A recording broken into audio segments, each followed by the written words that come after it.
Steve Gamache here with another Chef Knives to Go quick look product review, and this time we are looking at the Karaku Aogami Super Santoku 165mm knife.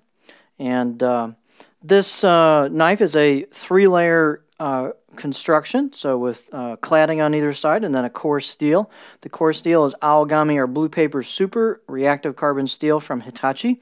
The heat treat's about 62 approximately on that, which is a little conservative, which is nice, a little bit more forgiving than a higher hardness heat treat.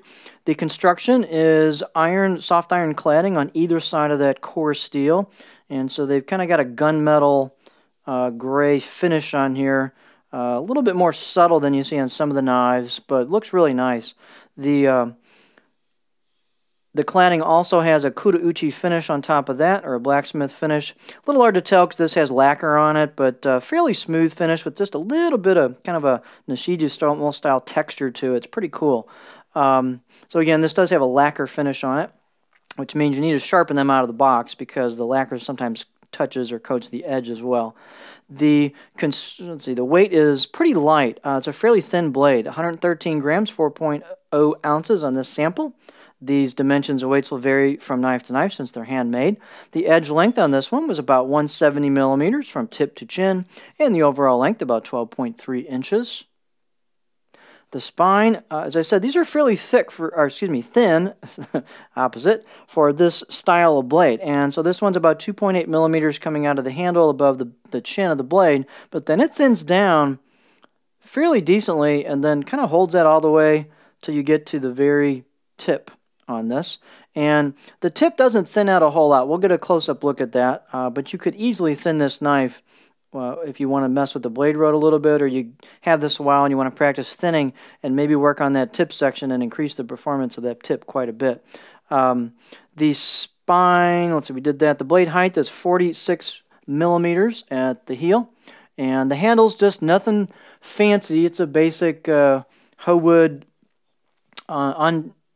finished hoe wood. It's sanded but no coatings or anything on it. D-shaped handle, and it's got a resin ferrule with a kind of a marbled look to it. You do have a step between the wood and the ferrule that's pretty common on these resin ferrule constructions. You could easily sand this handle down if you wanted to take the D off of it, but as a lefty, the D doesn't bother me at all with the pinch grip. This has a bit of relief on the choil back of the blade into the curve here to the neck, and also a little bit on the spine as well, so it's pretty comfortable right out of the box. You could finish it to a higher degree if you felt like that, but I think it's ready to roll. You've got some embossed kanji on here. There you go. And some on the other side as well. This is a pretty nicely ground blade, and I was really impressed with the performance of this, especially the star of this blade is this back part. It really flows through things organically. Onions were just a treat. It just kind of flowed through those. You didn't get any resistance through the layers. It really went through that product specifically very nicely. It'll wedge just a little bit on carrots and such, but nothing more than a lot of blades of this style. But I was very impressed with the back part of this blade, like the back 2/3. The tip goes through things decently well, but it could be thinned a little bit. So again, if you want to increase the performance of this blade, and it's a pretty nice performer out of the box, especially the back, you know, as I mentioned earlier, if you get to flattening that blade road a little bit and you want to work on that front a little to kind of taper that down some more, you'd bump that performance of the tip up and really elevate the overall knife performance. So this is a pretty good amount of performance at a pretty nice construction and fit and finish and blade grinds for the dollars. These are nice knives, and plus it's Aogami Super, so it's got great edge retention. Out of the box edge was about a 4 out of 10, I'll say. Again, it does have a lacquer finish on it. It sharpened up very, very well and took a screaming sharp edge, and it's just a treat to use.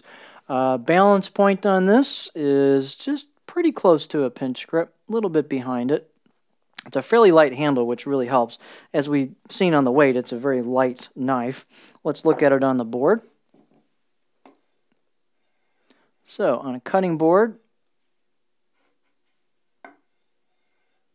you've got kind of a gentle curve. It's got a fairly low tip, so you're not going to get real high. This particular one, I'm not getting very high at all on a rock, so this is not going to be a rocker. You've seen those rocking Santokus. This is not it. So you can get over short stuff. Now, a different model may have a little different sweep to the tip and more belly, but you can see this is a fairly low belly knife, very gentle curve throughout. It's not a lot of flat, but it's not a lot of belly either. So again, I'm sticking the tip in about right there. So if you like to rock this, short stuff's okay. Other than that, this is not your blade. But very pleasurable knife to use. Took a nice edge. I like the grind on it. The tip could be a little bit thinner, but you could do that later if you felt like it. And again, the back part of the blade is really the star on this one. It really went through product very, very pleasantly. So there you have the Karaku Aogami Super Santoku 165mm knife.